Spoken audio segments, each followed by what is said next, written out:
Welcome, everybody. I'm really excited to be here with Sherry Dillard today.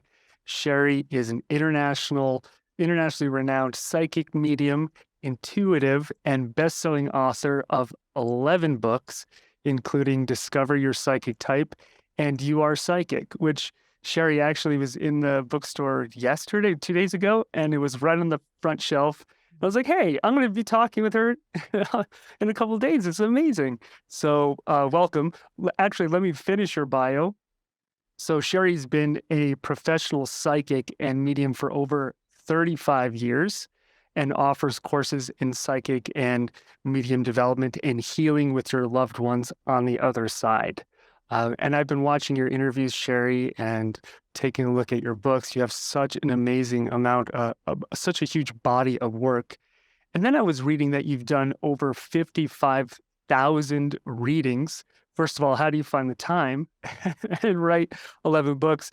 But my question really is for those watching and listening, what is Sherry's experience of doing a session and connecting with somebody that's deceased? So for somebody who wants to have that kind of experience but never has, can you give us a little insight from your mind's eye of what that's like to connect with somebody that's now no longer in a physical body?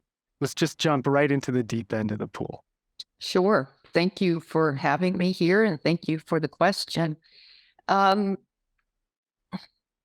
know, it's a funny question in a way because I'm not sure always how other people are experiencing what I'm experiencing. Um, and I think everybody has a different kind of experience with their loved one.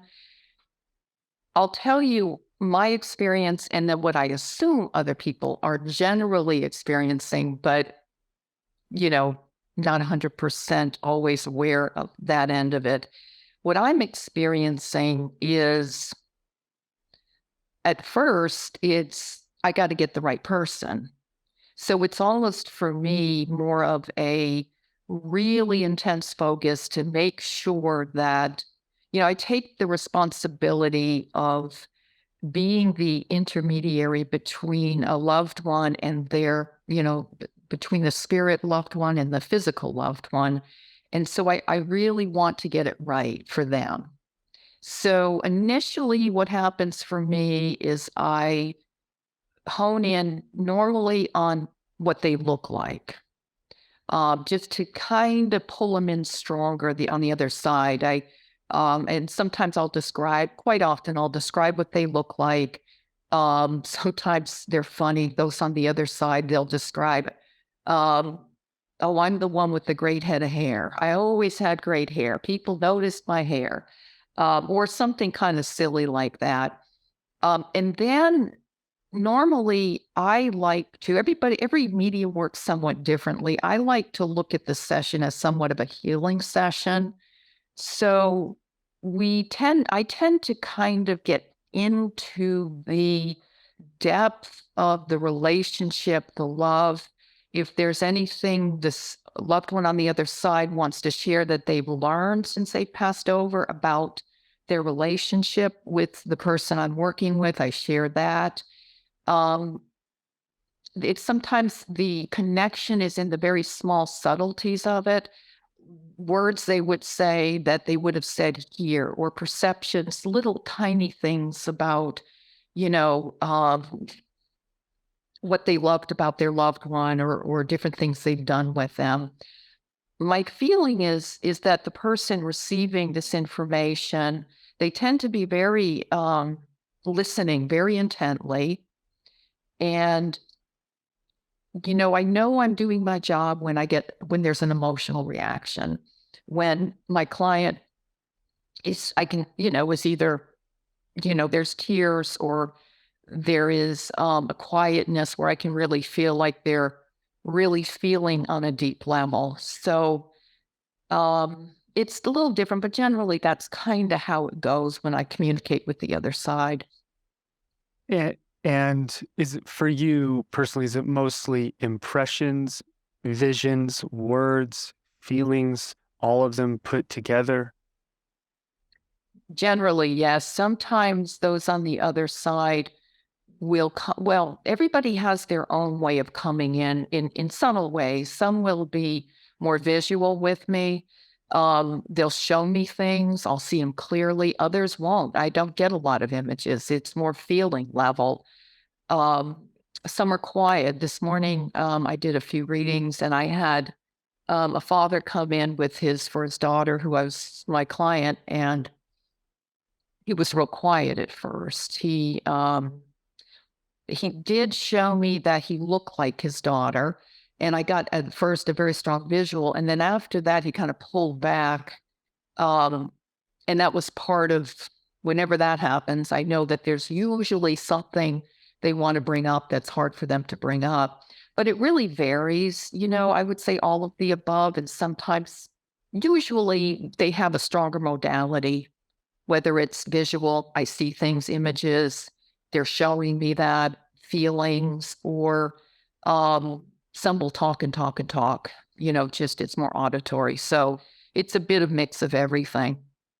That's so fascinating. And so are you saying, or do you think that when somebody comes through the mode that you experience them through has something to do with the way they communicate? So if someone's a talker, you're going to hear a lot of talking. If they're a feeler, you're going to feel them more. Is that part of the dynamic? Oh, absolutely. Absolutely. Their personality tends to come through pretty strong like that. That's so interesting. So if somebody's like a total non-talker, you might just end up feeling their feelings and describing that. And so you mentioned, for example, sometimes somebody might like step back when there's something difficult to communicate. So what I'm hearing is that you've kind of created a system for yourself, like when somebody steps back, there's something hard. Maybe there are other signs that happen in a reading. Did you learn that somewhere, or did it just come about from your own experience from doing a lot of readings? Like, oh, I know when somebody raises their hand, they have a question, so whatever it happens to be. Oh, definitely. I tell people that sometimes it's usually true when I think about it. I talk to more dead people in the day than I do people in the physical, you know. And when you speak to that many people on the other side, yeah, there's certain things I can tell pretty quickly. I just feel them. And that's the harder part for me is putting what I get into words that it's hard sometimes to describe a presence and a feeling that I'm getting. And that's where I struggle more. And I think a lot of mediums likely, I'm not sure, but um, it's the essence I can feel. I can feel them, but I can't always put that in words adequately. And it absolutely, there's certain, I just know because I've done so much of it. But I think it'd be kind of hard to teach. I think you probably could some though. And I've taught some of that, but it is definitely a direct experience. And so did you learn this somewhere? Did you go to school for it? Did you have it as a child naturally? Um, here's another thing I always tell people when they ask me and this is somewhat true, is it was kind of the one thing I was good at. I really wasn't good at a lot. I didn't have a real sense of, oh, I want to be this, I want to be that. Oh yeah, I got a real strong interest there. I was kind of one of those kids that was absorbed more with being outside and um, yeah, from a young age, I have a sister who passed over before I was born, and I always felt I could feel her, see her, and I felt like she was my sister, and we're going to do this together. And um, at the time, it felt real, but kind of imaginary at the same time. It was just something that I don't know seemed very normal and natural to me. So I don't know if that has to do with it. That I became very comfortable with the idea of um, I always had that sense that there were others around us with us. So it wasn't something that was odd or unnatural. It was very natural. and I was good at it, so I started doing it. That's fascinating. So when Sherry was a kid, she wasn't like, I'm going to be a firefighter or a doctor or a lawyer. No, I'm going to talk to dead people. That's, I think, a pretty unique experience, but I'm sure that you're not alone. I'm sure there are people watching, listening who are like, and I kind of had that sense too. But for most of us, there's not like a path. You don't go get to high school, college, and go, all right, now I'm going to be a medium. So that would be cool if there was, like, you sign up to be a medium, that's going to be your major. So, how did you end up actually stepping into it as a profession? What's interesting is we don't do that. We don't go to college to be a medium or think when I grow up, I'll be a medium. But there's a midlife somewhere around, I want to say, although it's getting a younger age now, I've been doing this for a long time. And you were maybe, I don't know, I want to say maybe 35, 40, 45, maybe 50, I don't know, somewhere in that range. There are a lot of people who have been in professions, uh, whether that's accountant or social worker, whatever it might be, who decide I want to be a medium, who really feel I'm ready to step into more of who I am. And it's, I want to say within the last 7 years, 8 years, somewhere around there, it's become really much more accepted to, uh, have that aspiration than it ever had in my career. So that's a really good thing. I think that, we're really evolving in that way. And the people who tend to want to go into this work more, in my experience, are people that have been very good at their professions. They have excelled, they've done very well, and they approach learning how to connect and communicate with the other side with that same devotion, dedication, and desire to learn, and it's great. Yeah, I agree with you. I started an intuitive development school like 8-ish years ago and noticed that shift too. I ran a physical school in Hawaii for years. It was always very like small and quiet and secret. I was like, you're either in the club or you're not in the club. And then something definitely did shift. And I'm sure your books are part of that shift because when somebody walks into a bookstore and they see you are a psychic, right in the front and everyone's picking it up and reading, going, oh, okay, maybe I am. That's not as big of a deal as I thought. It starts to change the collective consciousness around that idea. So touche to you for, being out there and not hiding in a bubble like I did in Hawaii. So you grow up, you start doing this kind of work, and then clearly you've been prolific, having done over 55,000 readings. I think everybody probably wants to know, like, is there, I'm sure there are many, but can you share an experience or two of doing a reading that really shifted you or made you realize, wow, this is so real. This is so impactful. Good question. That's a very good question. I think, that happened right at the beginning, right at the beginning. I almost want to say the very first experience I had being pushed to share with someone I didn't know what I was doing was highly impactful. And that was, I was on a bus in Santa Clara, California. I was young. I was probably 19, I think.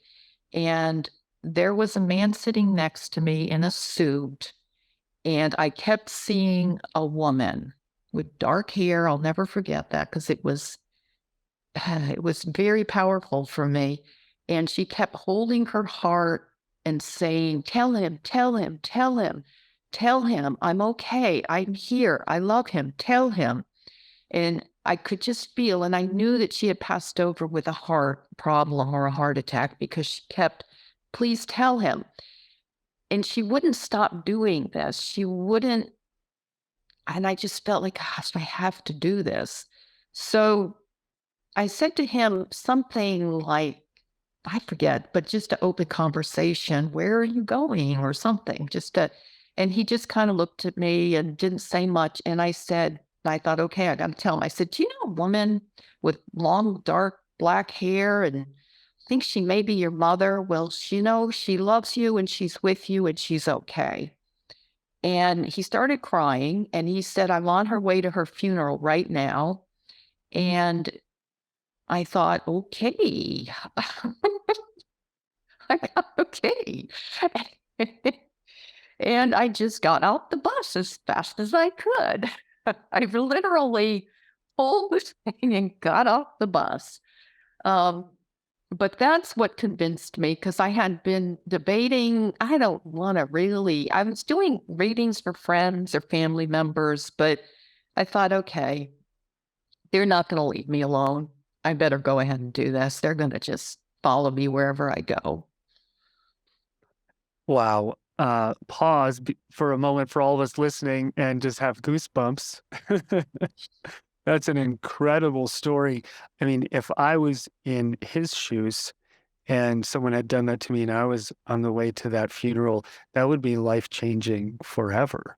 I mean, the the change in my approach to grief and loss would shift right there, knowing that that the person is still there. Because I think the most painful part of death is believing that we lost somebody. And correct me if I'm wrong, but often it's the medium's job to help people see that you haven't lost a person. They're right there. They just don't have a physical body. So, wow, what an amazing story. So this happens, and then you're like, okay, I guess I can do this for a living.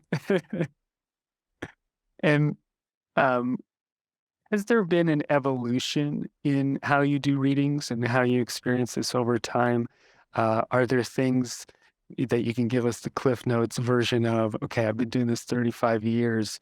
This is what I would avoid. This is what I should have avoided. This is what I learned the hard way. Yeah, absolutely. One of the things I've learned, because when anybody starts this, it's always like jumping off a cliff because you just don't know.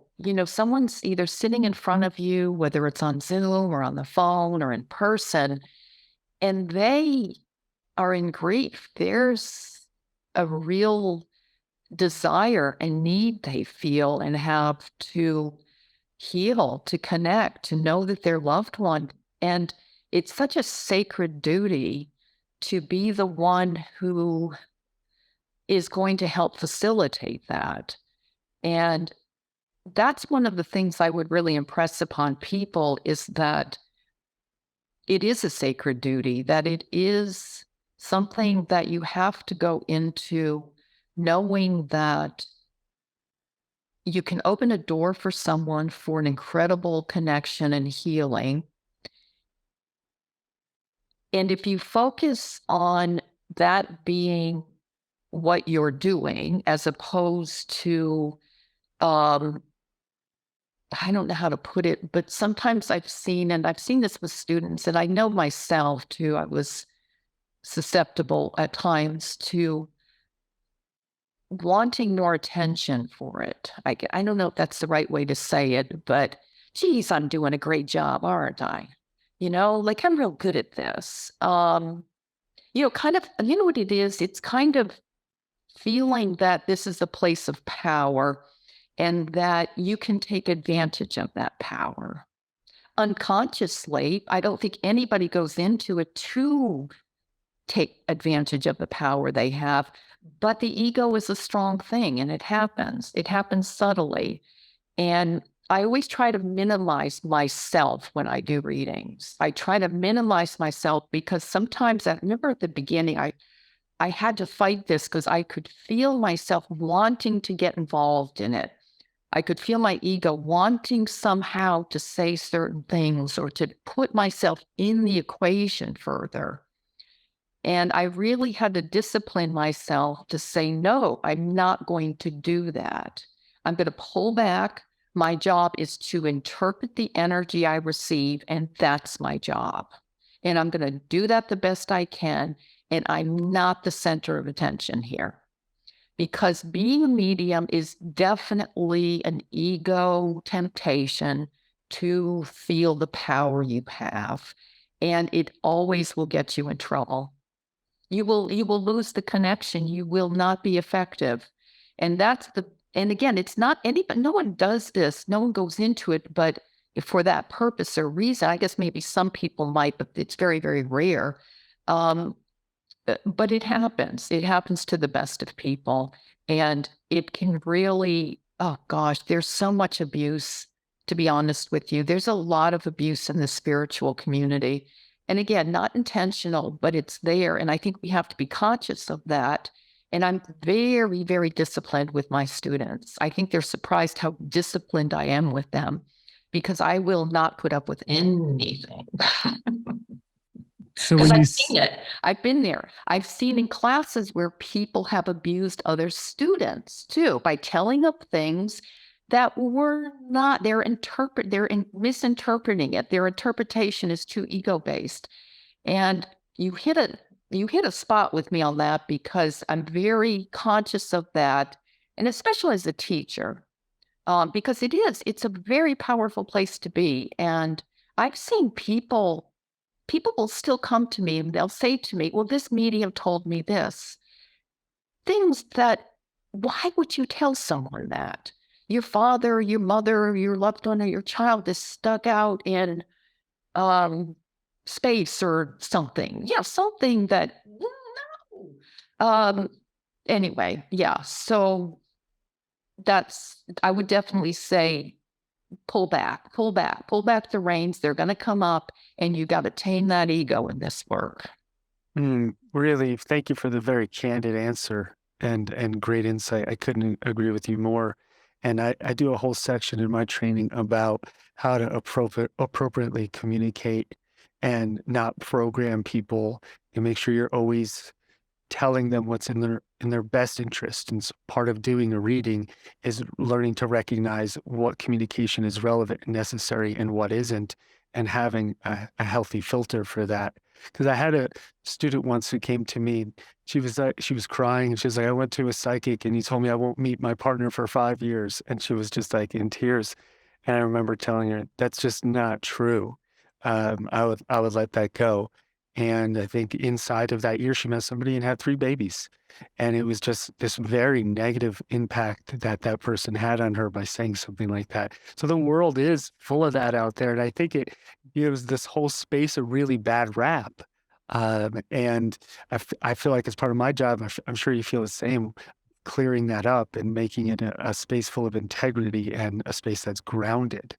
So when you have students come in for this training, can you walk us through that a bit? How like how long is a training to do this kind of work?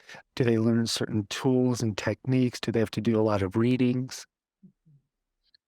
Um, it's an ongoing process. It's something that there's not. I guess at some point you can feel confident and give a reading in a way that is in someone's highest good, and you're really interpreting, connecting with energy, and you're really on track with it. But I still learn so much. I still learn every day. I'm still kind of in awe sometimes. And sometimes people will say things from the other side. And I'm like, wow, I didn't know that. Really? It kind of surprises me. And I love that. I love that I can still learn so much about this. And even when I work with, students, I learn a lot too. Um, Normally it's an interesting thing in because I've taught for a long time. And what I found actually is the hardest thing to learn, the hardest hurdle for people is the interpretation of energy. We all receive energy all the time. We all have a relationship with energy. We don't know we do, but we do. I mean, we know it only through the tangible physical world. We can recognize we have a relationship through the things, the people, all of that. But we also have a relationship with the unseen too. And we absorb energy. We absorb other people's energy. We emit energy. And so that part is actually more natural than people realize. That's not hard. I know people put an obstacle up thinking, oh, it's way over there, the other side. I can't get there. But you can't, believe it or not, there is no really other side. It's really just a matter of vibration and our ability, again, to read and interpret. It's like learning another language in a way.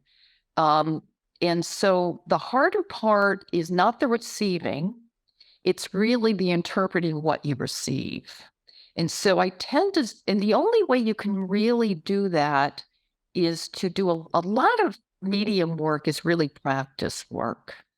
It's really practicing interpreting, receiving, and expressing. And that's why it can be tricky too, because yeah, you just have to, it's not like a classroom, and I'm sure you experience this some in meditation, teaching meditation too, that you can't really talk about meditation. You have to experience it.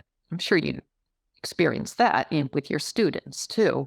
And you can't really tell them too much because they have to feel it within themselves and come to their own, place within that it's happening there. It's happening there. It's the same thing with this training. It's happening within. So I tend to want classes that are more intimate for that reason, that I can spend more time with people, that I can really feel their energy. They can feel mine. I can ramp them up a little bit because I've just done this enough that I know I can project energy. So they can have an experience and I can kind of be in the experience with them a little bit more myself so I can feel what they're feeling. And I do that in the mentoring is I kind of really get into it with where are you, what's happening. Um, it's enjoyable, it's fun, and it can be exhausting too. I mean, working with energy can be exhausting. Yeah, I always say that learning to do intuitive readings is one of the most awkward things you can do because you're closing your eyes and you're looking into somebody else. And in the beginning stages, there's a lot of stage fright and energy to get through to be able to have the confidence to say what you see. I had a student once, it was her first few reading, third or fourth reading, I think, and she had a guy come in, sit down, stoic and quiet. And she said, I see a very clear image of a phoenix coming out of the ashes and in context to something in his life, and he pulls up his pant leg and he's got this huge tattoo of a phoenix coming out of the ashes, and she was so validated. And I remember her saying, I almost didn't say that because I was so scared. I was like, well, that random image isn't going to mean anything. But then when she did and she got that feedback, it was really great for her to continue on with her practice. So I don't know about you, but and your students, but for me and mine, I definitely have noticed the beginning stages are tough and awkward, and they need a lot of nurturing and cheerleading. You could do this, keep going. And it's just like anything in life. You do it 1,000 times over, and you just get better and better and better at it. It's that the beginning on ramp is the really tricky part, is what I found. So students come in, they learn these tools from you. Some of them obviously go on to be professionals. Others maybe they just use it for themselves. Um, and you're essentially creating a whole world out there of people who now have mediumship skills. Do you have an overarching goal of you just want a lot of people out there to know that the deceased still exist, that they communicate with us, that we have the ability for us to communicate? Do you have kind of like a bigger vision in all of your teachings of what you want to impact the world with before one day we all will be on that side going, hey? Um, yeah, that's a great question. A couple of things. One, the first would be when it comes to the medium work specifically, it would be that, and this is what I wrote about in my last book, I'm Still With You. It's an opportunity when we can connect with a loved one, our own loved one, or we can facilitate someone else connecting. It's an opportunity for continuing our journey with them, for continuing our healing with them, My feeling is that the more we embrace our loved ones on the other side and do the necessary, whatever that is, clearing of ourselves, whatever there's forgiveness that needs to happen, or there's something we're holding on to that we felt diminished with, whatever it is, whatever the process is for that healing. Once we do that, I feel like our loved ones on the other side and the spirit realm in general, I feel are meant to be more an integral part of our lives here in the physical world. I feel that at this juncture, as we move forward in our evolution, I feel it's a necessity. I feel that the vibration that we can bring in from that higher spiritual plane is necessary for our humanness. I think it's time that happens. I feel like when there was more consciousness of spirit, when we look at indigenous people, there was more reverence for the earth. There was more reverence for that part of us, because that is a part of us.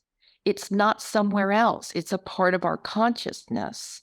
Our consciousness is part of the spirit realm. We are part of the spirit realm. We're just a deeper vibration. That just makes us physical, but it's a part of who we are. So when we reach that level of connection with the other side, what we're essentially also doing, and this happens through medium work, it happens through intuitive work, psychic work, is that we're reaching a higher level of vibration within ourselves when we're doing it really authentically. And that is necessary. And it's not just necessary to make us feel good, it's necessary for us to thrive as a human race here on the physical. It's been too long that we've separated ourselves from spirit, integral into our day-to-day lives. That's my bigger platform. Note to self, ask Sherry Diller deep probing questions and you will get great answers. Thank you for that. I haven't heard anyone put it quite that way, to that you think we should be drawing the deceased in closer to our day-to-day lives, which seems, when you say it, so obvious. If you look at the Native Americans or so many other groups that have walked the earth before us and still do, they do live with the ancestrals around them. Like in Hawaii, it's very much part of the culture. And we kind of are like, all right, when you die, you go to the burial ground and I'll visit you once a year at the cemetery, right? Excuse me, at the cemetery. And that's it. But drawing them in and having them as your guides and your friends, and you're continuing to be your loved ones and having a relationship with the non-physical and physical at the same time is, yeah, that's a profound way to look at it. Can we go just a little bit deeper with that? So if I was to step into that and start to communicate with the deceased, how would I bring them into my life? Do I ask them for advice, for guidance, for healing? Are they there just to be my, continued friend? And how has that shown up in your life? Yeah, like I said, I really try to impress upon people the beginning step of the healing process with the other side. Now, let's say that we've done that. Let's say that we have someone that we did that before they passed over. My feeling is it depends on the relationship to a certain extent and how evolved our loved ones are on the other side too, because there's so many different levels in the spirit realm, just as there is in the human world. I tell people that, we're all on different consciousness levels here on planet Earth. It's kind of even more so on the other side. There's so many levels. There's so much, some pass over and they hold on to the physical energy and they create little houses and they live somewhat similarly. And then others decide, oh gosh, I'm going to go just float with light and go to that different planet and really enjoy learning all of this other creative energy. But that's okay, because that tends to correspond with the family unit too. The family unit tends to be somewhat the same consciousness. So we can learn no matter what consciousness level we're on and what level they're on. Everything you said, I agree with, though. Invite them in. we can say, "What do you think about that? What do you?" I mean, it's kind of funny, but um, they tend to have a lot of opinions about our day to day life, um, and then I think things evolve from there. I feel like just that connection starts to, like I said, it triggers, it opens. There's a portal that opens within us with that. And so it becomes less about that particular relationship with a loved one, and it becomes more about, and that's where the ancestral energy comes in, because it becomes more about the energy of the family line, the ancestor. What was that family line learning? What is the energy there that I in the physical can start healing and imprint differently in the physical path too? So there's so many levels of healing, um, consciousness evolution that we can experience once we open that door. And the other thing is that they tend to guide it too, which is nice. Maybe not just a loved one. We may have a spirit guide or a higher being, angelic, or whatever that might be, but they will also guide because they know our bigger soul path too. So it invites a lot in when we open ourselves. The way, Sherry, the way you describe being dead or deceased sounds awesome. I could build myself a house or I can travel across the universe. Wow, this doesn't sound so bad. I have one more deep, probing question, and I don't know if I'm phrasing it right, but why do we die? Why do we experience death from both sides? From speaking to so many people on the other side, have you gotten insight into why we have to have this human experience? I think this is the most universal experience, loving someone and then losing someone. And it's inevitable. Either they go first or you do. And there's pain around that. Have you found some insight into why that is our experience? I have, but I don't think I fully know. I feel like that's one of the things I'm still learning, and I learn a lot about it. I can tell you kind of what I've learned, but I know I don't have it completely. In my experience with the other side, what they tell me loved ones is, and I don't know the ultimate though. It frustrates me a little bit that I don't know. I want to know more. But what they tell me though is that it's an opportunity for more of an acceleration in our soul growth. That we have such a contrast here in the physical, and we reap the repercussions or the benefit of our thoughts and actions more at a more deeper feeling level than we do anyplace else. So that gives us the opportunity to correct ourselves, to grow, to heal. And it's a much faster pace than we realize here, than that our growth is. We tend to I mean, it can feel so long a life, especially if we're having difficulties. It can feel, um, why is this happening? And why am I not happier? But see, all of those questions is what drives our acceleration. That, on this physical planet, we have this sense that we can get someplace else if we, well, once we're beyond blaming other people and, thinking we just got a raw deal here, which of course we all have to go through that, and that's a level. But once we get through that, we do have this sense that, okay, well, what can I do? How can I change things? I feel that, and again, I don't think I've got it completely, but that seems to be an overriding purpose to be here, is so we can claim our power and we can evolve and change and learn what truly, is ultimately going to put us in that beautiful, blissful, loving place. But it is something I still want to know. Mm. Well, I appreciate your humility around that answer, because I feel the same way. Uh, I like the part of where you said that maybe the growth is accelerated here because we can feel more in a physical form. Maybe that's why it's all feel so much love, but also so much pain. Ah, life, huh, Sherry? And pardon the pun, but we have to end here. Just for now, it's not over. But I would love for you to just share where everyone can find you and learn more about your work. Well, everybody is welcome to check out my website, sherrydillard.com. It's SHERRIEDILLARD. I have a blog, sherrydillard.me, and those would be the best avenues. In your books. And do you still you said you did 2 readings this morning, so you still do readings?